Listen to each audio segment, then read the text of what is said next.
Hey guys, this is Anastasia Autumnfire, and this is for the YTpaganchallenge Challenge.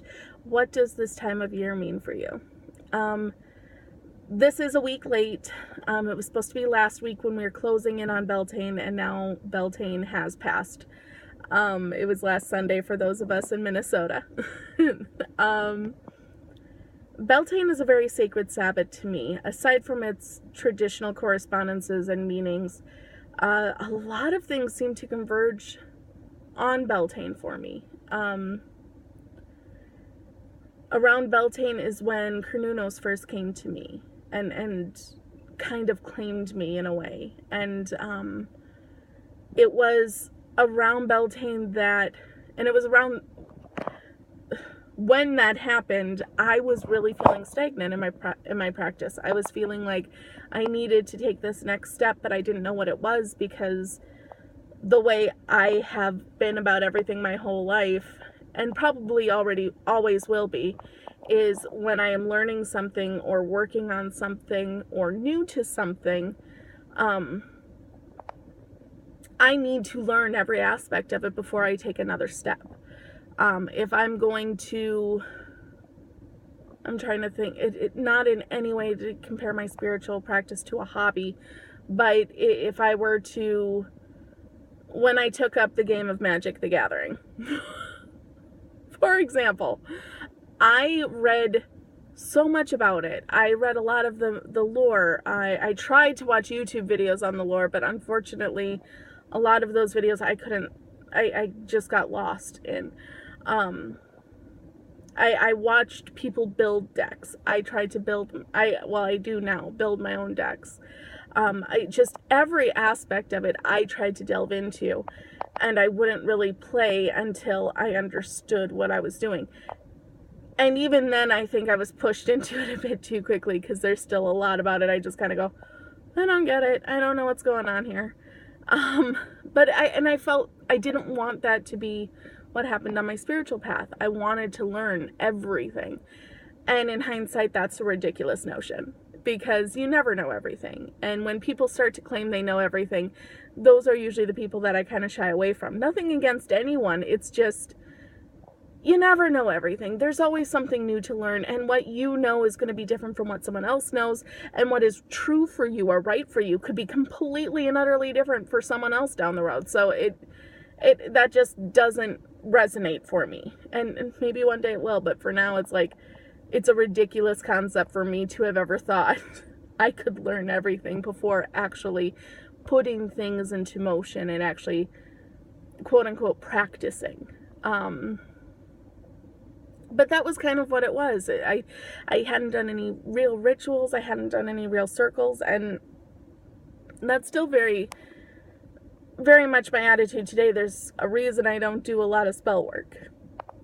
Oh, excuse me. There's a reason I don't do a lot of rituals. I do participate in circles now, and I have a couple friends that I'll do little rituals with here and there. But I still feel very noobish in a lot of aspects. And I've come to look upon that as a good thing, because I think the minute I start to think I'm an expert on everything I get ridiculously out of touch. But yeah, so I'm getting off track here. When Beltane came, I knew I was feeling stagnant. I knew something wasn't clicking. I knew something wasn't right, but I didn't know what it was, because I couldn't possibly be ready to practice. And then, my witchy sister in arms, Elizabeth Crystal Hawk, is like, hey, we need to do a circle, I've decided. And I love that about her, where I'll sit there and hem and haw and, oh, I don't know if I'm ready. She's like, no. She'll throw you into the deep end of the pool and learn to swim. That is her way of doing things, and I love that, and I need that push. So she wanted to do a circle.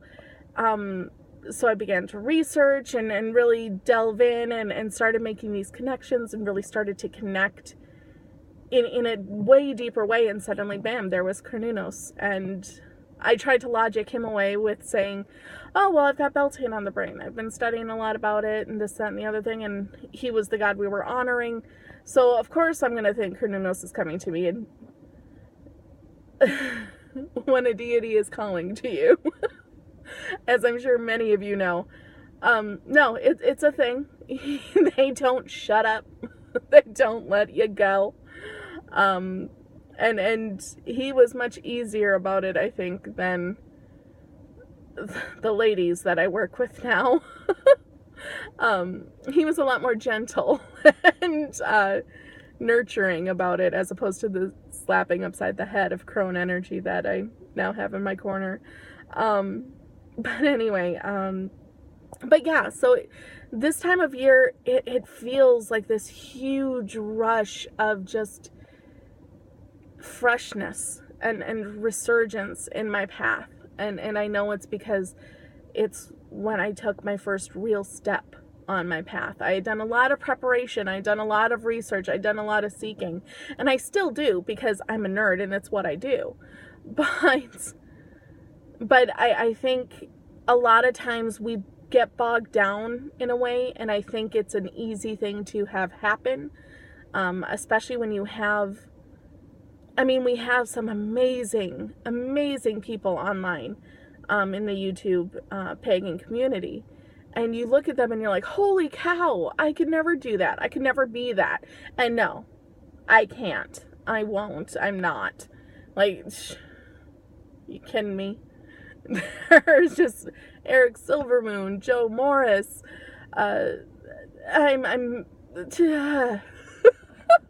There's too many to mention. Ember Honeyraven. It's a thing. And I think when you're newly starting, even if it's a path that you've had before you and you've been on there, and then you kind of get distracted, like me, I always say I rediscovered my path. Even in rediscovering it, it's like I knew my stuff. I knew a lot of stuff already going on there, but then you see these amazing men and women on these paths and you go, holy cow, I am not anywhere near that cool. And I don't know what I'm doing. What are you talking about? Watching Lady Gravedancer go on and on about these things, and you're just sitting there going, huh? What? And you get that self-doubt, and it feels like I have to keep studying. I have to keep getting better. I can't possibly be ready to do anything on my path or in a spiritual way, because I don't know what I'm doing. Look at this. I have no clue what they're talking about, and it comes a little too late. Or not a little too late. Hindsight being 2020, you look back and then go, oh, they probably knew this because they took that step. They started to learn by doing. And you do learn so much more once you take that frightful step out into the world of paganism, witchcraft, however you see it, whatever it is that your path is. And that was me. I was just so scared to do something and get it wrong. I had to learn. I had to know this. And Beltane served as the slap upside the head I needed, or the push into the deep end of the pool that I needed to show me, hey, you can do this. And even when you muck up, because I muck up beautifully. It's one of the few things I do beautifully. Even when you muck up, it's a learning experience. It's good. There's a lot of times I'll be in circle and I'll do something incorrectly, or I'll screw up my wording or trip over something, and I just kind of, okay. And I'll kind of giggle. And it's not that my concentration is gone. It's that I genuinely feel, and it usually is that masculine jolt from Carnunos just laughing along with me, being like, but at least you tried it, chick. It's just that feeling. And that's what Beltane is for me. Beltane is about taking action and making things, putting things forth, and yeah, maybe making a fool out of yourself, but doing it. What's the point of staying home and being scared to walk out the door? And this is coming from a chick who is paralyzed with social anxiety at times. It's a thing. But that's what the season is. The nature is in full effect. Like Imbolc, it's kind of there. It's more of a mental and spiritual thing. Like you can feel the winds changing. You can feel the sun brightening. But all in all, it's still winter, at least here in Minnesota. Then you have Ostara. And Ostara is, you can start to see the green. You can start to see the manifestation. The physical world and the spiritual world are kind of starting to catch up with each other. But Beltane is when it's just bam. It's in your face. The doors are open. Everything is in full swing. And you can either jump on and enjoy the ride, or you get off and just stay home. And you know, if you don't jump on right away, there's other times for you to try it. But that's what it is. It's an invitation to reconnect. You know, the god and the goddess are wed and consummate their marriage, and they're giving fertility to the land. And we can take that fertility into our spiritual path and into our spiritual workings and to ourselves. I mean, it can be a way to reignite your light within you. Even if you don't see deity in an outside sense, you see it as a part of you, and or both, because I definitely see it as both.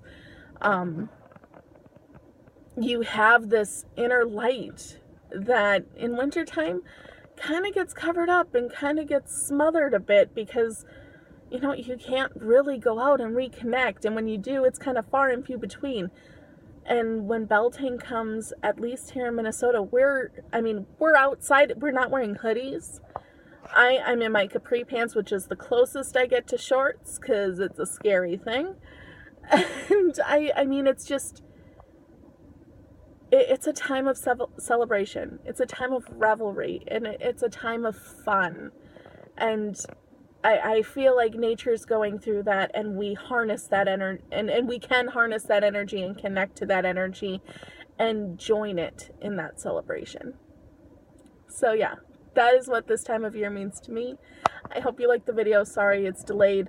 For those of you that were following my Beltane crafts, I did a craft every night. I did it. Just like I promised Carnunos I would.